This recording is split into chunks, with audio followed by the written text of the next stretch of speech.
Ei vittu enää kiinnosta yhtään. Ja ei, mitään ei tapahtunut vieläkään. Voi. No, katsotaan. Eikä tästä nyt. Tänään oli seuraavanlainen projekti tarjolla. Lyödään Nissaniin vähän lisävaloi. Syksy tulee, kelit pimenee, illat pimenee, vittumaista ajaa. Niin isketään vähän lisää valoa tuohon auton keulille.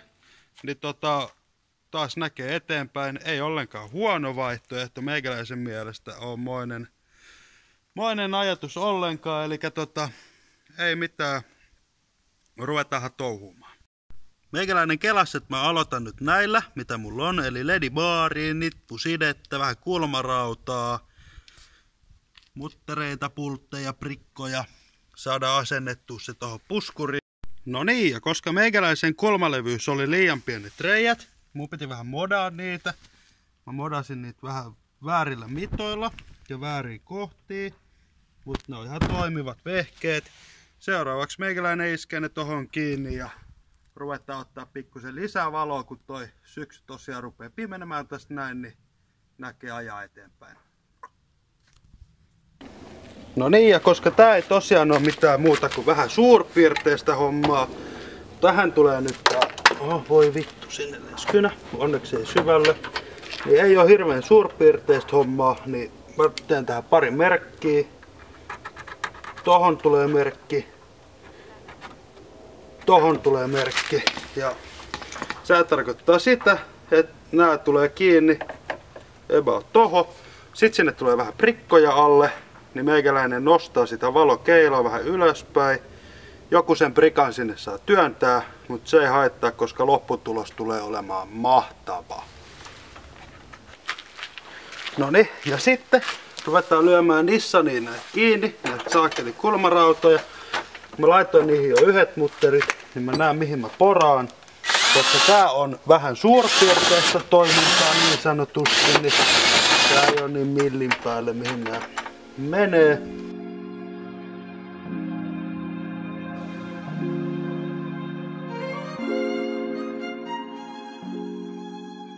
Tässä rupeaa pikkuhiljaa lämpötilat kohoamaan näissä asennushommissa.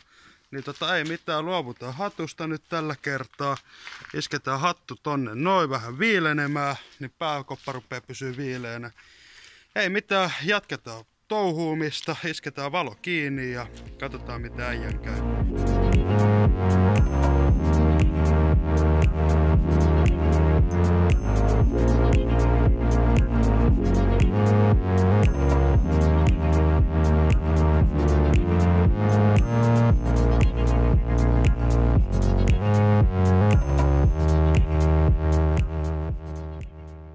Voi fuck. No niin, nyt se rupeaa se valo olemaan siinä paikoillaan, mutta pikku probleema. Noi reijät, mitkä tuossa näkyy, niin ne menee semmoisen saatanan suojaraudan taakse. Ja arvatkaa vaan pääseekö niihin käsiksi.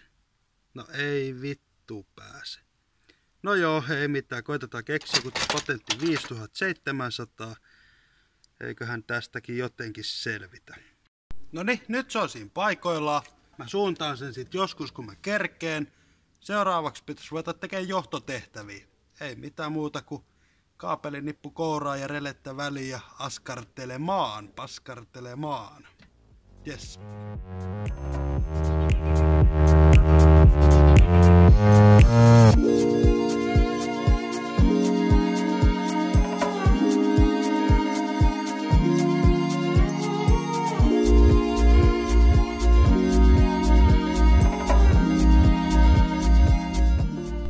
Ja sitten vähän kutistellaan.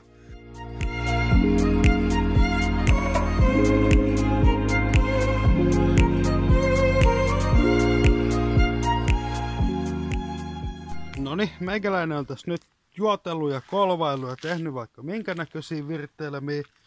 Mutta meikäläinen ei ole vielä saanut valoa rokkaamaan. Mä en oikein tiedä missä on ongelma. Nyt mä otin vähän hiomapaperia. Mä ajattelin, että se voi olla ihan vaan kosketusviba. Jos tää tästä pikkuhiljaa rupes voiton puolelle kääntyy, että rupeaa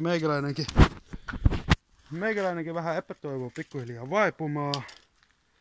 Mutta ei se mitään. mulla on yleensä tapana ollut, että meikäläinen saa hommat rokkaamaan, eli ei luovuteta vielä. Luovutetaan vasta sitten, kun ei vittu enää kiinnosta yhtään. Joo, en kyllä osaa sanoa, että onko vika releessä vai meikäläisen käyttötaidoissa vai missä mahtaa vika olla, mutta ne ei jumalauta pala.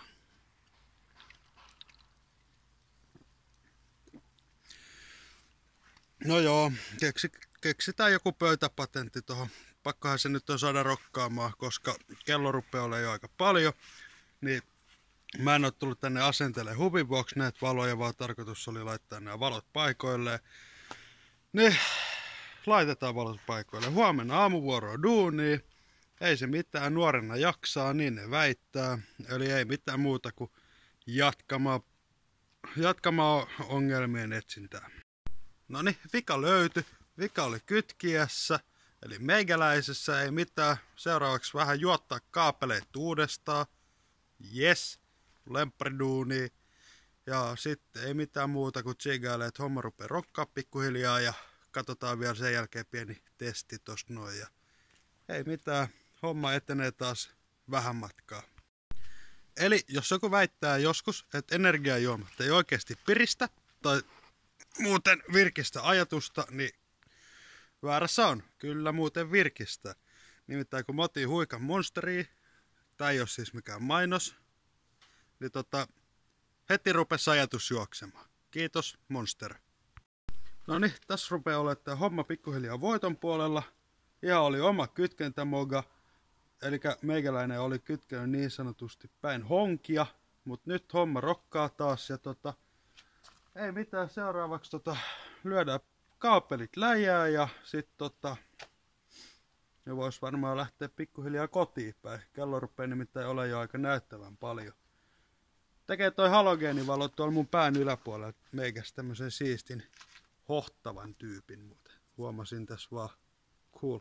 Noniin, tällainen kaapelinivaska meikältä nyt on tehtynä. Valot toimii niin kuin kuuluukin toimii. Nyt mentiin vähän oikotietä onneen näiden johdotuksien kanssa. En lähtenyt hirveästi somistelemaan niitä. Tässä on mennyt nimittäin vitusti enemmän aikaa, mitä mä ajattelin. Mä kelailin, että jos on ollut ehkä tunnin, 2 tunnin duuni, niin no, ei nyt ihan. Nyt on normivalot ja nyt on lisäpitkät. Ero on kuin yöllä ja päivällä. No niin, eli kello on nyt 11 illalla, ei aamulla. Pääsin 4 duunista, ajoin hallille, missä oli työkalut, pääs virittämään noita lisävaloja. No, eihän siinä mennytkään kuin sit 5 tuntia, kun mä löin tuon yhden saakelin lisävalon tonne keulaan. Ei se mitään, pettymysten kautta takas jaloilleen ja muutama opitun virheen jälkeen, niin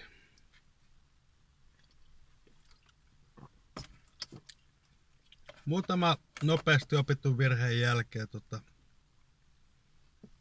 releet paikoilleen, johdot paikoilleen ja homma lähti rokkaamaan. Ja jos sulla on semmonen fiilis, kun sä joskus asennat lisävaloja ja ne ei jumalauta vaan meinaa syttyy ne sun lisävalot, niin vinkki 5. Tarkista kytkennät. Jos ei ne pala vieläkään, vinkki 6.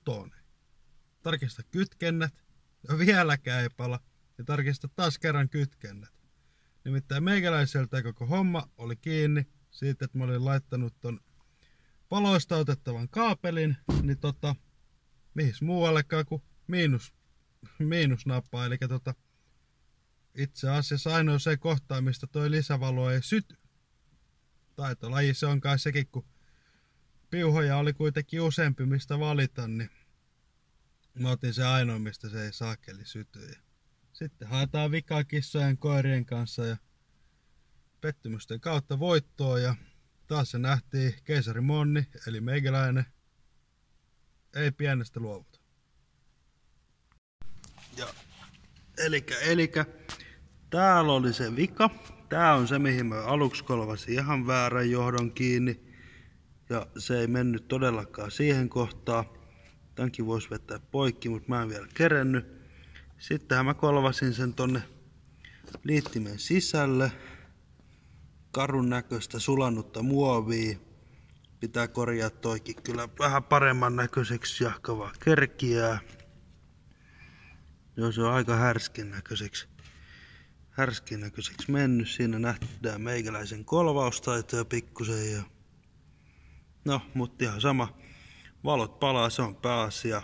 Ja aika paljon muitakin korjattavia kaapeleita tässä näyttäisi olevan tossa tolleen äkkiseltä. Tuolla on vähän murtumaa ja ne tosi oli tuolla jo. Mutta en ruvennut niille tekemään mitään. No niin, eiköhän tässä taas tälle päivää riitä. Kello on tosiaan 11 illalla nyt ja mä oon aamu 6 herännyt tänään ja nyt on aika lähteä vähän lepäämään. Noniin, nyt ruvetaan pikkuhiljaa olemaan siinä vireessä, että aletaan olla kohta töissä. Ollaan herätty sellainen 1,5 tuntia sitten aamu 6. Kello löi about 0,5 kun meikäläinen pääsi nukkumaan. Koko päivän painanut kaikennäköisiä outoja hommia, eka duunissa ja sen jälkeen lisäpitkiä piti asentaa. Mutta ei mitään, edellinen päivä oli erittäin onnistunut, vaikka rupesi jossain välissä vähän epäusko tulemaan vireille ja pikkasen alkoi väsyttämäänkin siinä jossakin kohin, mut ei mitään, homma on nyt pulkassa ja jotain pieniä kytkennällisiä korjauksia vielä pitää tehdä. Nimittäin mulla on joku ihan pieni kosketushärö tuolla, mut sehän ei haittaa mitään. Paitsi sen verran, että valot ei pala, niin pitää tosta kun pääsee tonne duuniin, niin ajaa auto takapihalle niin kuin normaalisesti ja ottaa konepeltti ylös ja vilasta vähän että missä kohdassa häröt oikein on ja pistää äkkiä läjää.